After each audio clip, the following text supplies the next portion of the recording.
Well, welcome to the next instalment of programming your adventure game in 3 languages. This episode I want to show you how to set up the different IDEs to get the best out of them. So we'll start with Wing for Python. So if you start that up in the normal way, the first thing you'll get is the usual license agreement. Obviously just accept, there's no problem with that. There's a splash screen which is coming up on my other screen, and it's opened in full resolution, so I'll just reduce that and drag it across because it's currently in 4K. Let's get that across here. Right, here we are. Now then, let's just reduce that one a bit. Okay, now what I've done is I've deliberately wiped all my settings so that this is a brand new start. First thing it does is to tell you where your Python location is, which it should get from the path environment variable, so hopefully you'll be alright there. Now the first thing I want you to remember is that we're now using a professional programming environment, so you've really got to get your files sorted properly. I did go through this before, but I'll just repeat it again. Now the next thing that comes up with this is this sort of startup screen here, which is fine. If you want to look through it, by all means do. If you untick show at startup and close it, then that won't happen again.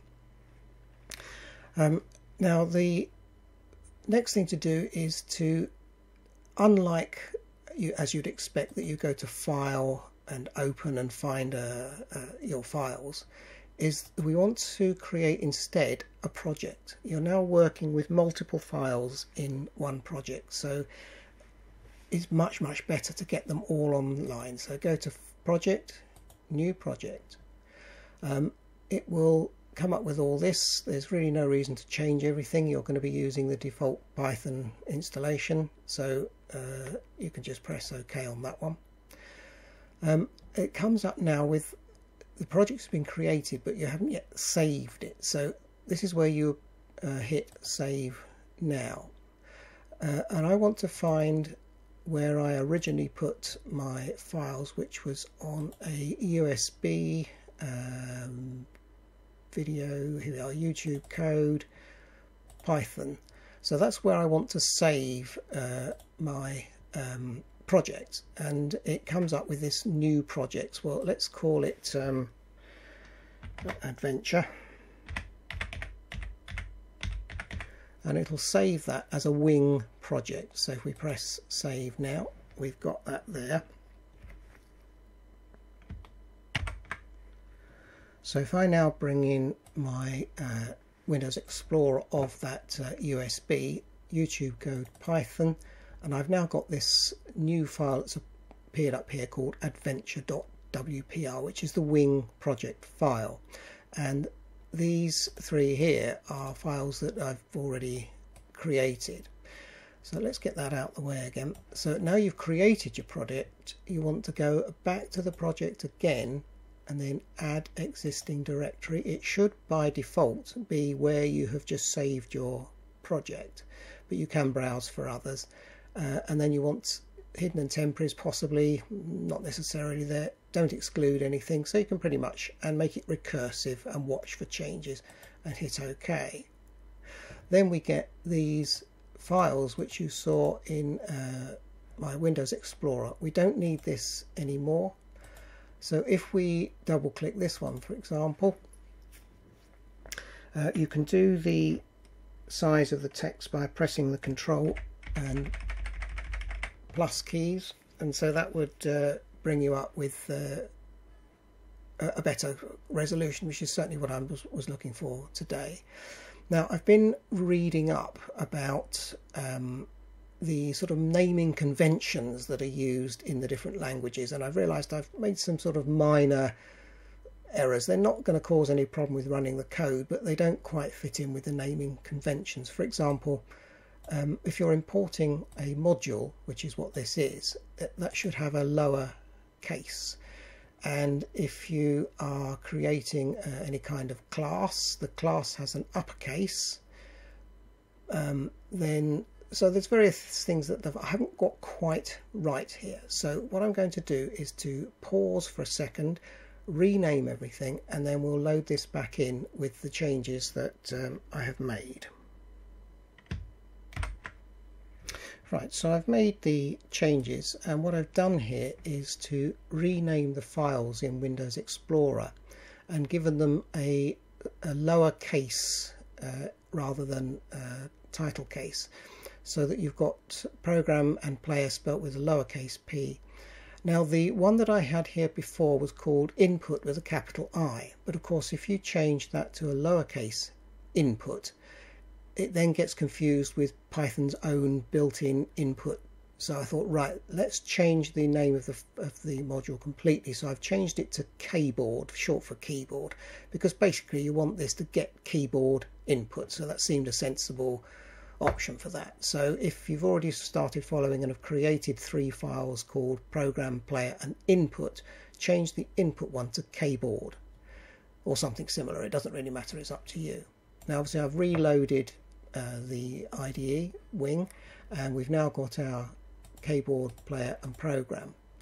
Now we need to immediately change on here is that player is spelt with a capital letter there. So to fit in with the convention, I've changed it to lowercase, and of course that would then need to be followed by any references to it here to also have lowercase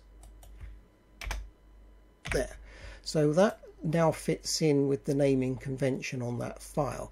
Now the great thing about using Wing is that you can now get the other files here. If I just again use the Control plus to increase the size, then so you can tab between the multiple files that are part of your project, which is really great. Now the only other one that we've used here was the keyboard, so let me again just get that one up.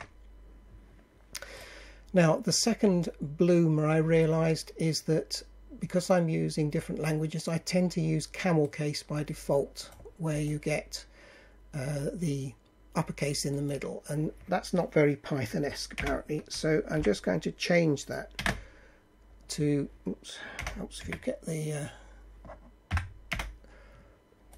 casing right. So it's get underscore string all in lowercase, tends to fit in. And again, look, I've got a variable in here called with title spelt wrongly here.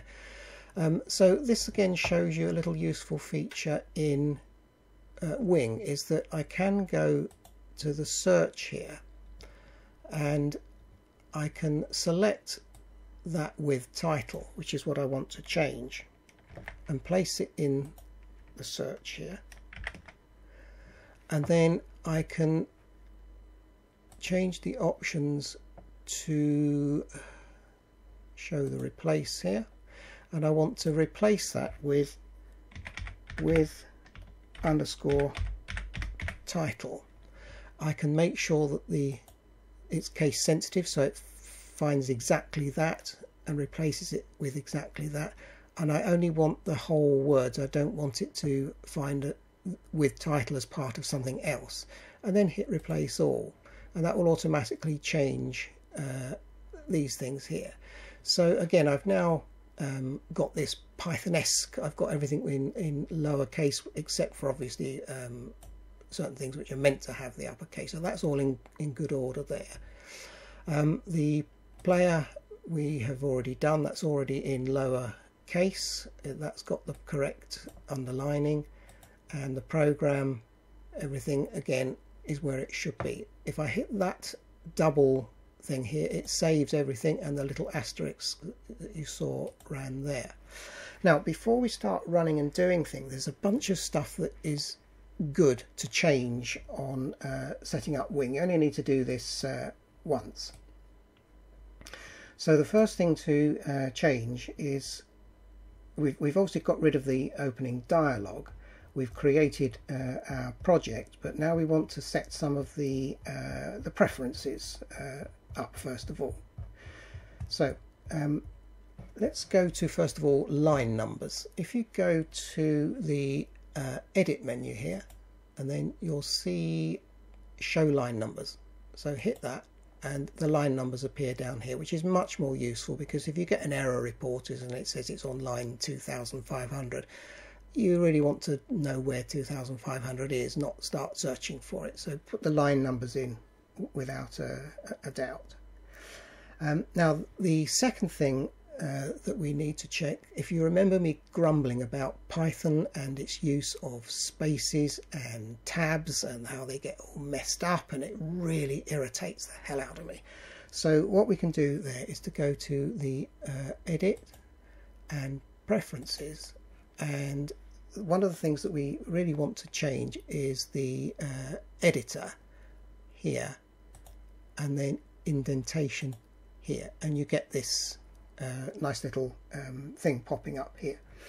So this is what I always set mine to always, and then to use the indent analysis, and then change the tab size to 4. That's 4 spaces, and the default indent size to 4 spaces, and then change the default indent style to tabs only, and then auto indent always, and I like to tick show the indent guides. What that does is it gives a series of lines, fade lines here on the on the main file to show you where everything is.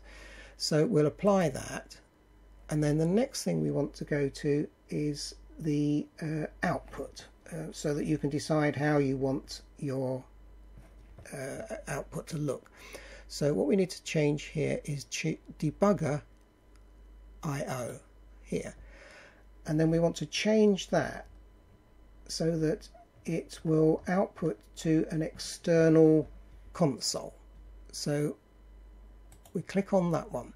Now you can select it so that the console automatically waits for you to hit a key, but that can make you slightly lazy in that if you forget to put in the comments to make the console wait. So I would, for the moment, just leave that unticked, so you use the external console but that you don't want it to wait on exit. So if we hit OK on that one, now we are probably ready to give that a little test. So let's hit the play button here. First thing that comes up with is show this dialog before each run. Well, we don't really need that. We've already decided we're going to which Python installation we're going to use. It's all there. So untick that. We don't want that. Press OK, and it ran. Now you'll notice that the console flashed up there and disappeared immediately. That's because we deliberately set it so that it didn't hang around. But we're not using the output that you normally expect, which is down here, because I deliberately want to disable that so that we've got this big console as I showed you on the original demonstration back in the first episode. So obviously we need to stop that from disappearing. So if we add a line here to say input press enter to quit. Now we're not assigning anything to input, so we're not, as you normally would do, you'd have a variable equals input whatever. We're just using this as a procedure, so we're not dealing with the return value. So if I save that again and we run it once more, then we've got, it's just what we expected to get. We've got the player name, which we showed you in the last episode. We've changed it to Fred, then we're printing the player name, and now it says input press enter to quit, which is here. And so as soon as I press enter, then the console will disappear. So that's something we've got to remember to do.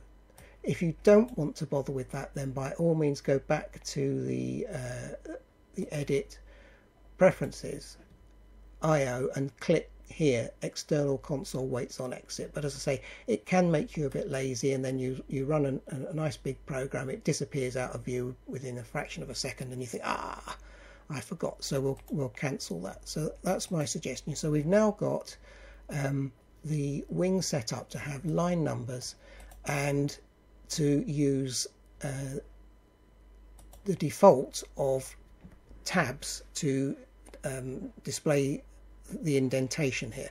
And the great thing about this is that there's down here you'll see an indentation tab, and then if you wanted to, if you load in a file that's wrong and it starts complaining about a mixture of tabs and spaces, you can click the indentation one here, choose either spaces only or, as my preference, tabs only, and hit convert, and it will convert the file to the correct indentation. So that's brilliant. It's really helpful, especially if you're borrowing somebody else's code or you found it on the net or whatever. It's an ability to correct it almost immediately, so that's really good. So I think that will do for the moment for setting up Wing, and we'll move on next to ZeroBrane. Right, so this is ZeroBrane for Lua, and I've already set it up so that it's looking at the same location for the files as was the Python one. So this is my USB drive with the Lua code, and there's not quite so much setting up that's required here. The only thing I don't like about the default settings is that all the functions and things here have all got, they're all underlined. It just irritates me, and so I've found a way of getting rid of that so that it looks as close to what you might be used to. Again, with the control and the wheel, you can enlarge and reduce the text in here. So I wanted to show you how you can just set this up for your own preferences. So it's a much easier one on here. You just go to File, to Edit, Preferences, and then you've got two. You've got a system setting and a per user. If it's only you that's using it, I would stick with the system settings. So if you click on that. Now this is one that I've already edited to suit me. When you start it up, this is an empty file. So what I've done is I've added a set of instructions that I've loaded up to my GitHub channel, which I'll just bring in and show you. Grab the window, here we go. So here it is. I'll put the description, the URL in the description here. So I've produced this multi-language adventure game on GitHub, and I've uploaded the Wing tutorial which I showed you earlier, and of course this ZeroBrane setup. So it's in a PDF format, and it's pretty much got what you see here, including how you can change the colors and what to put in your own personal user.lua. So if I just drop that out the way, so I've got these settings that I checked out. Love2D is a gaming engine which I've actually included in my distribution, but so that's something extra. I've deliberately set the font size here to 16 and to Consolas. Again, this is your choice and completely. I've got a tab width of 4, 2 is the often the preferred one. Use tabs equals true, and the thing that I've used to get rid of the underlining is this. Styles equals load file, and this is the config file that you find in Lua. So let me just bring that in. So this is the default installation of in Program Files x86. There's the ZeroBrane that you use to launch it with, and in there you'll find a CFG config file, and then user.lua is the file that we're now currently looking at. If you look up here, I've got it in a different place here because I'm running ZeroBrane from a portable app in this case, and so my config is in a different position, but this is the kind of the default one. And then you've got this user.lua on here, and so that's where to get it from. And you'll see inside it that you've got a scheme picker and tomorrow.lua. These are the ones that allow you to choose your color scheme. So if, for example, I was to load in schemepicker.lua, let me just drop that in there. There we go. So we've now got a choice of some color schemes, which is quite nice. You can just click on it to change it. So if I go, for example, to Solarize Dark, I don't like that, it's too dark. You've got the tomorrow contrast, various ones. So that will allow you to temporarily change it in the IDE, but to permanently change it, you'd need to install that here. So if we go to the load file, the config, and then I've chosen Notepad++ here because I quite like that one, and then you just put these other lines in to make use of that color scheme. And this is the important one: styles.indicator is set to an open empty table, and that will get rid of all the underlining. By underlining, if I go back to scheme.picker, this is underlined, and that's okay in this particular case because that's in a comment, but I don't like it all out here in the code itself, so that will change that. So I'm just going to change it back to Notepad++, which has already been configured in my user.lua. So again, there is the same kind of thing in my file here, which is, if I go back to, so we've got the ZeroBrane set up in my adventure game and the wing tutorial as well. So you'll get both of these files here showing you how to set them up and use them from now on. So that's probably enough for this video. I won't at the moment show you how to set up the Visual Studio or the equivalent, because that's a little more complex. So we'll do that as and when we start to work on C# code.